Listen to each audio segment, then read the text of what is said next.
Jean-Baptiste Camille Corot è stato un artista tra i più significativi esponenti della pittura dell'Ottocento. Nei suoi paesaggi e nei non meno importanti ritratti elaborò una nuova concezione pittorica tesa a cogliere l'essenza della realtà, ponendosi in sintonia con essa. Con il risultato, scrivono i critici, che con l'osservanza diretta del reale, Corot trasferiva sulla tela una sintesi figurativa personale, preludendo all'impressionismo che affidava prevalentemente al colore. Contiene l'idea curatoriale di Vincent Pommered che Corot svolga veramente questo ruolo di trasmettitore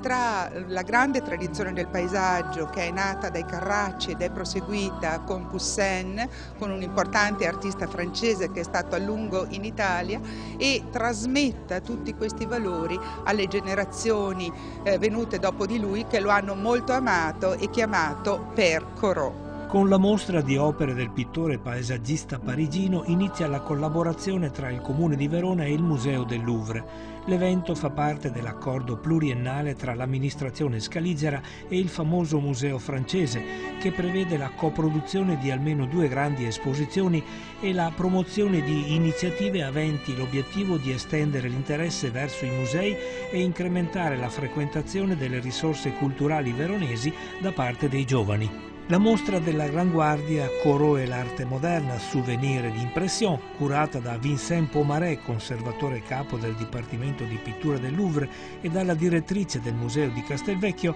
è un evento del tutto inedito, pensato appositamente per Verona.